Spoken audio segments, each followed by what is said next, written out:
National conference के उप प्रधान उमर अब्दुल्ला से जब एक निजी वेब पोर्टल ने ये सवाल पूछा कि भाजपा के नेशनल जनरल सेक्रेटरी तरुण चुग ने उन्हें डिबेट के लिए चैलेंज किया है, तो इस पर उमर अब्दुल्ला ने चुटकी लेते हुए कहा कि वो चुग को नहीं जानते हैं और तरुण चुग के साथ अगर किसी को बहस करनी होगी, डिबेट करनी होगी, तो वो अपने पार्टी के किसी साथी को भेजेंगे, लेकिन वो खुद तरुण चुग को नहीं जानते हैं। उन्होंने कहा कि चुग के साथ बात करने के लिए, डिबेट करने के लिए उनका कोई साथी जाएगा, और अगर बीजेपी को उमर अब्दुल्ला के साथ बहस करनी है तो वो दिल्ली से किसी राष्ट्रीय नेता को भेजे।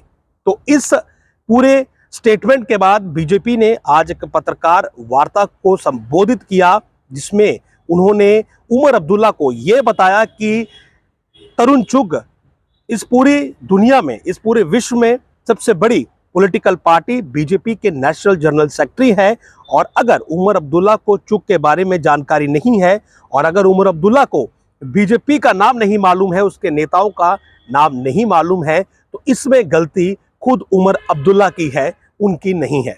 बीजेपी के स्पोक्सपर्सन अभिजीत जसरोटिया ने एक प्रेस कॉन्फ्रेंस की और उन्होंने बड़े ही दिलचस्प अंदाज में उमर अब्दुल्ला को ये बताया कि जिस तरुण चुग की वो बात कर रहे हैं, वो दुनिया की सबसे बड़ी पॉलिटिकल पार्टी बीजेपी के नेशनल जनरल सेक्रेटरी हैं, और बीजेपी वो पार्टी है जिसने उमर अब्दुल्ला को यूनियन मिनिस्टर बनाया था, यानी कि पहली बार यूनियन मिनिस्टर या यूनियन मिनिस्ट्री का जो दरवाज़ा था वो उमर अब्दुल्ला बीजेपी की उंगली पकड़कर ही वहाँ तक पहुँचे थे। और उन्होंने ये भी कहा कि अगर उमर अब्दुल्ला बीजेपी और उसके लीडरों के नाम नहीं जानते हैं तो ये उमर अब्दुल्ला की गलती है, इसमें बीजेपी का कसूर नहीं है। इसके साथ साथ उन्होंने उमर अब्दुल्ला को आड़े हाथों लेते हुए कहा कि अब उमर अब्दुल्ला ये कहते हुए फिर रहे हैं कि उन्होंने नेशनल कॉन्फ्रेंस और कांग्रेस का अलायंस मजबूरी में किया, यानी कि वो कांग्रेस के साथ अलायंस नहीं करना चाहते थे, लेकिन बीजेपी को हराने के मकसद से उन्होंने अलायंस किया। तो इस पर अभिजीत जसरोटिया ने यह कहा कि कांग्रेस और नेशनल कॉन्फ्रेंस के बीच अकॉर्ड आज के नहीं, शेख अब्दुल्ला और नेहरू के ज़माने से होते आए हैं, और इनका मकसद केवल सत्ता और लोगों को गुमराह करना है। उन्होंने बहुत सारे ऐसे अकॉर्ड्स का जिक्र किया जिसमें जम्मू कश्मीर के महाराजा के द्वारा उसी की खरीदी हुई स्टेट से उन्हें बाहर निकालने का भी जिक्र किया गया, और साथ ही साथ ये भी कहा गया कि उमर अब्दुल्ला और राहुल गांधी का ये अकॉर्ड अब दोबारा से जम्मू कश्मीर को सन 2019 यानी कि धारा 370 समाप्ति से पहले वाली स्थिति में वापस लाने के लिए हुआ है, और ऐसा ना हो कि जो 2.5 करोड़ सैलानी जो है इस बार कश्मीर आया है उसे वीज़ा लेकर कश्मीर आना पड़े। यानी कि उन्होंने ये कहा कि जो अकॉर्ड नेहरू और शेख अब्दुल्ला के बीच हुए, और जिसके बाद कांग्रेस ने ही शेख अब्दुल्ला को 14 वर्षों तक जेल में रखा, आज उमर अब्दुल्ला उसी पार्टी के साथ दोबारा से अकॉर्ड कर रहे हैं, अलायंस कर रहे हैं। और उन्होंने राहुल गांधी पर भी सवाल उठाए कि जिस मसले पर उनकी दादी इंदिरा गांधी राजी नहीं हुई थी नेशनल कॉन्फ्रेंस के साथ, आज वो भी सत्ता के लिए उसी नेशनल कॉन्फ्रेंस से हाथ मिला रहे हैं। कुल मिलाकर जसरोटिया ने राहुल गांधी और उमर अब्दुल्ला को ये कहा कि ये दोनों सत्ता के लिए लोगों को गुमराह कर रहे हैं, एक अलायंस बनाकर, एक अकॉर्ड बनाकर, और अगर लोग इस अकॉर्ड की सच्चाई को नहीं समझ पाए तो स्थिति दोबारा से 2019 से पहली वाली हो जाएगी, और जो विकास इस समय जम्मू कश्मीर देख रहा है वो पूरी तरह से रुक जाएगा। और कहीं ना कहीं उन्होंने सैलानियों का जिक्र किया कि 2.5 करोड़ सैलानी इस बार जम्मू कश्मीर आए थे, तो फिर इन 2.5 करोड़ सैलानियों को वीज़ा लेकर ही जम्मू कश्मीर आना पड़ेगा।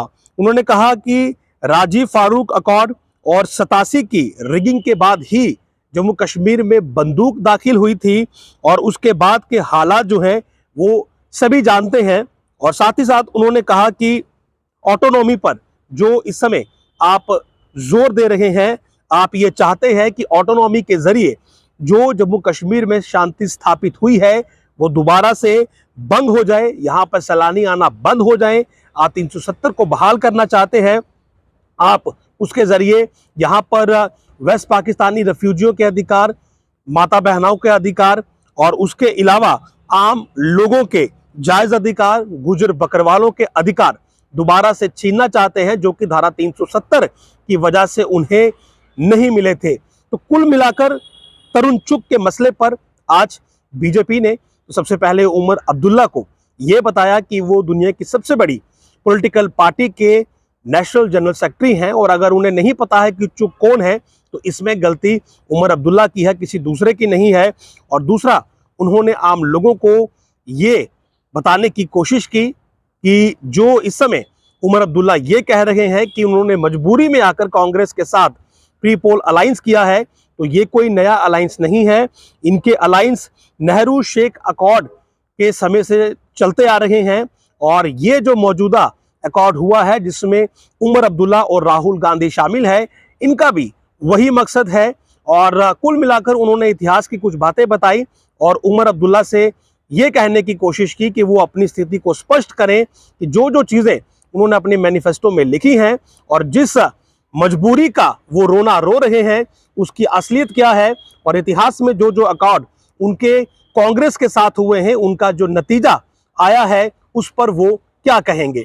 तो आप सुनिए जरा कि इस पत्रकार वार्ता में अभिजीत जसरोटिया ने क्या कहा। से कल उमर अब्दुल्ला साहब ने एक बड़ी तल्खी के अंदर जो एक बात कही है उसके रिकॉर्डिंग हम उसके जो रिस्पांस में हम अपनी बात कहना चाहते हैं, क्योंकि उमर साहब ने पूछा हमसे, क्योंकि जब उनसे यह सवाल पूछा गया माननीय तरुण चुग जी द्वारा कि आप बताएं और हमसे हमारे साथ आप टेररिज्म के ऊपर इन सभी चीजों के ऊपर आप 1-to-1 बहस के लिए आप लोग आ जाए, तो जिस तरह से उन्होंने कहा कि तरुण चुग जी कौन है, तो मैं जरा उमर साहब को बताना चाहता हूं कि वो कौन है।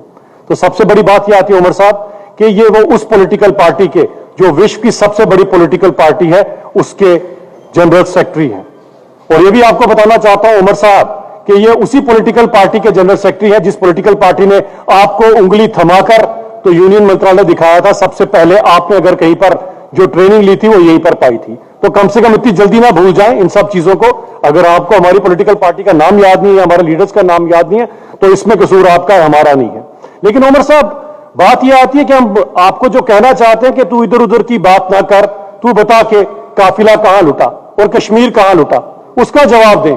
ये छोड़ दीजिए कौन क्या है क्या नहीं, हम आपसे जो सवाल पूछे उसका जवाब दीजिए, क्योंकि जम्मू कश्मीर की जनता आपसे और आपकी नेशनल कॉन्फ्रेंस से पूछना चाहती है कि हमें बताएं ये काफिला कहां लुटा और कश्मीर कहां लुटा और जम्मू कहां लुटा। उसका जवाब आप नहीं दे रहे हैं।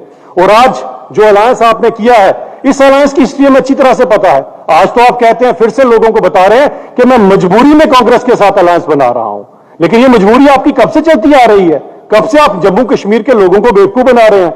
हम पीछे चले जाएं तो नेहरू जी का शेख साहब के साथ जो था अकॉर्ड, वो हमें याद नहीं है क्या?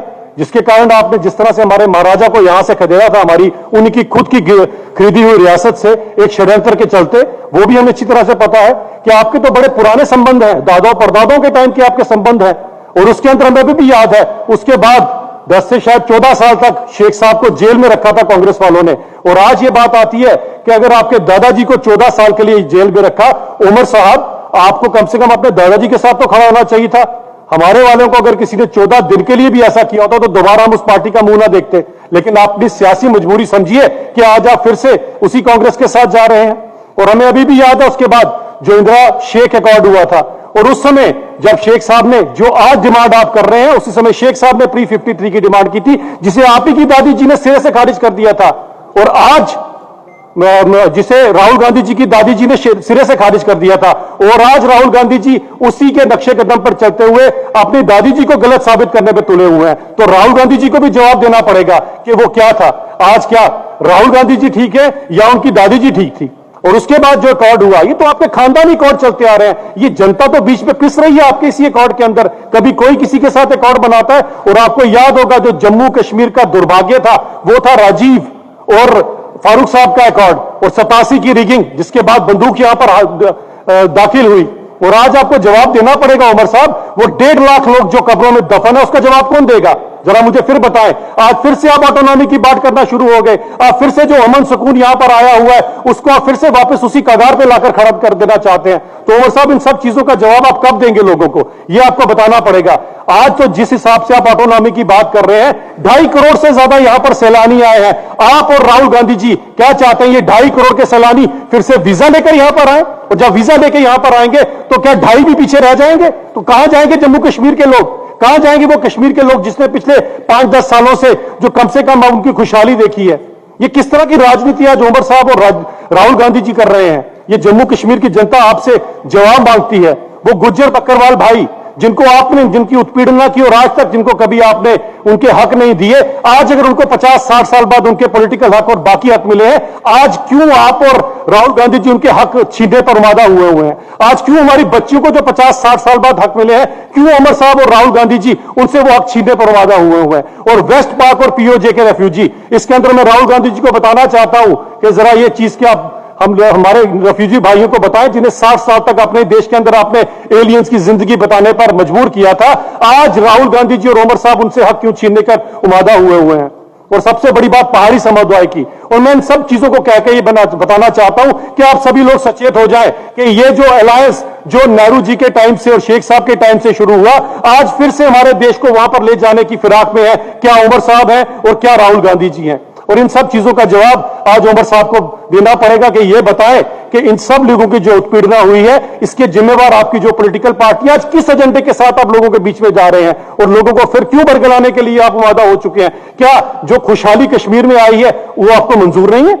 क्या आपको वही चीजें पसंद है, वही खून खराबा पसंद है? क्योंकि राहुल गांधी जी ने तो अपना खून का रिश्ता बता दिया, वो खून का नहीं, वो लहू लुहान करने का रिश्ता है राहुल गांधी जी का। और वही लहू लुहान करने का रिश्ता 1.5 लाख से ज्यादा कब्रों में और शमशानों में लोग चले गए। लेकिन आप दोनों फिर से जो नया आपने राहुल ओमर जो अकॉर्ड बनाया है, इसमें जम्मू कश्मीर में और कब्रें देखना चाहते हैं और शमशानों में जो मासूम जो है वो जलते देखना चाहते हैं। यह घिनौनी राजनीति है। मैं सचेत करना चाहता हूं उमर साहब आपको कि इस तरह की राजनीति ना करें।